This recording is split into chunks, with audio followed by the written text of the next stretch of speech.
Many players carry a driver and the 3-wood in their golf bags, and today normally the longest iron of a golf set is the 5-iron, which means that there's a big distance gap between the 5-iron and the 3-wood, and it's not always easy to understand how to close it. A utility iron, a hybrid maybe, or maybe even another fairway wood, or all of the above. Today we're going to discuss this together with Alex Wrigley in another episode of Golf Talk with Dormy.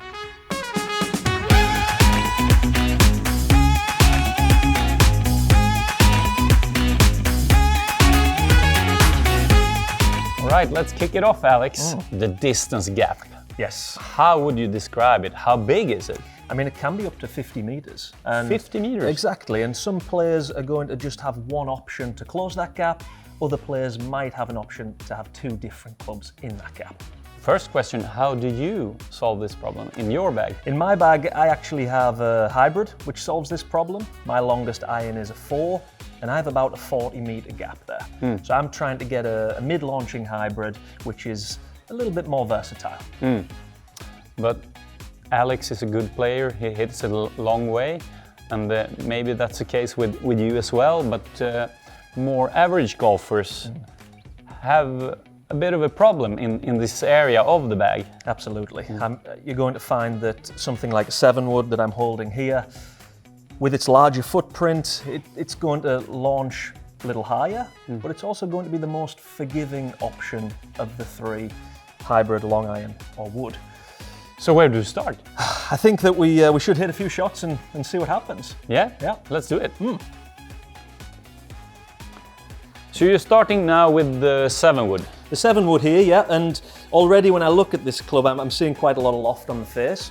All the clubs that we have here are 21 degrees, but because the 7-wood is a little shallower, it feels like it's going to pop the ball up quite high immediately. But let's give it a go. So you expect a high trajectory here? I expect a high trajectory. This is actually one of the smaller 7-woods that are available on the market, but it's still got quite a long back. Yeah.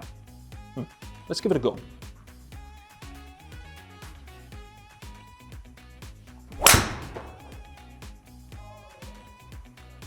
So as you can see by the numbers, we have a land angle which is quite steep. That means that the ball is coming down from quite a high height and it's coming down quite vertically. That's what makes this club so useful. If you've got a lot of long par 4s or maybe reachable par 5s, this club's going to get on the green and land quite softly. This is definitely the most friendly club when it comes to hitting into greens out of the 3 we're going to discuss today. What about off-center hits? How forgiving is it? Because of the center of gravity being a little further back and the larger head, off-center hits are going to be the best with this club, which means it probably is going to suit more of that higher handicap range or those that struggle to hit the center of the face consistently. Do you see it as a fairway club, or do you think you can hit it from the tee as well? I think you can hit it from the tee, but off a tee, it's going to go even higher. It's going to hit higher on the face. The higher it goes, if you're playing in some windy conditions, this might not be the perfect option off the tee. But from a fairway, or even from the rough, this can be a really, really useful club. All right, that was the 7-wood. Yes. Where are we going next? We should go to the long iron next. The long iron is a stark contrast to the 7-wood.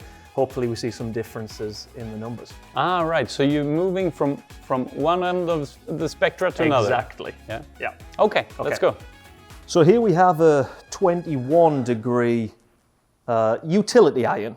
It's got a little bit of a wider sole than a normal iron, but it's still quite narrow. A bit scary to me. A little bit scary to me too, actually. It's a little smaller. It doesn't look like there's as much loft on this, even though the loft is the same. What do you expect to see? I expect this to be launching a lot lower. I expect this to be spinning quite high though, because it's going to hit a little lower on the face, which is going to impart some more spin. This is a club that's quite versatile in shaping the ball, but again, that requires a center contact and a certain skill level to be able to do that consistently. Enough talking. Yep.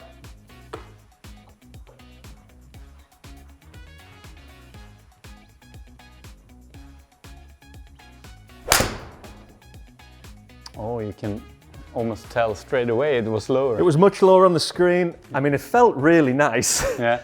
But the land angle difference is remarkable. Almost 20 degrees of difference there.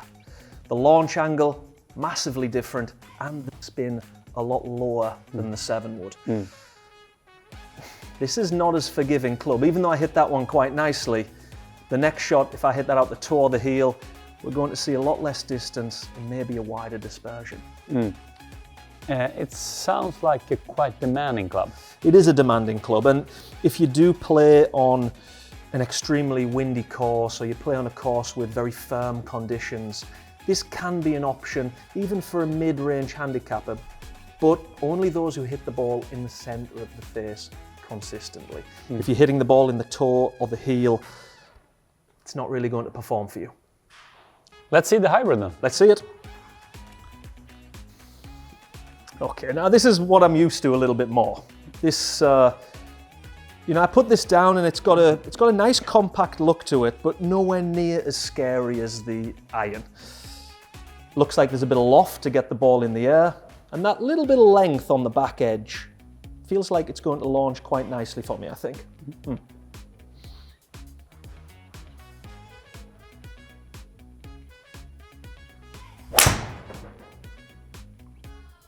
Caught that one. That sounded good. Okay, so now we have a land angle which is in between. It's something in between, yeah. Yeah, it's in between, and the launch angle is in between, the spin is in between as well. And my personal preference is, I think there's a wide variety of hybrids out there from different lengths back to more squat hybrids, which you can get a lower flight with.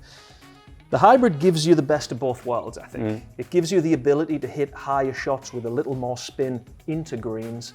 But if you feel a little pressure on the tee and you need to get it down the fairway, you can put it back in the stance and it's going to come out with a little lower launch, staying a bit close to the ground.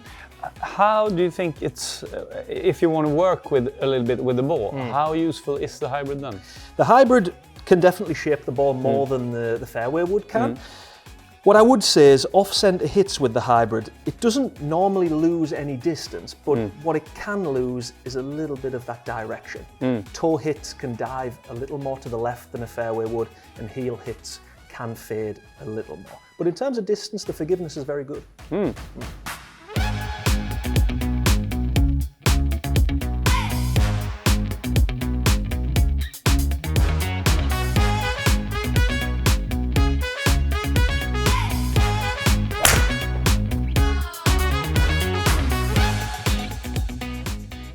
Okay, I think it's time for some conclusion then. I think so. Yeah, let's go. All right, you hit all 3 of the clubs. Yes. And let's start with the 7 wood. What are your impressions? The 7 wood is definitely the most forgiving club. It launched the highest, so it's going to be really useful for those players that maybe launch it a bit low, struggle to get the ball in the air. It's also brilliant on miss hits. Whether it's low on the face, high on the face, it's going to give you pretty consistent distance. And you were also speaking a lot about the landing angle. Yes, the land angle is much steeper with the 7 wood, so when you're hitting into long par 4s or even par 5s in 2 for the longer hitters, that has the chance of landing on the green and staying on the green, not rolling through.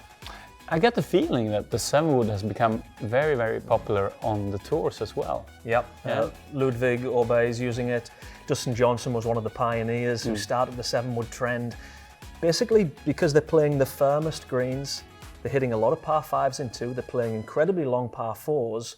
It's such a useful club when the wind isn't up to land on the green and stop softly.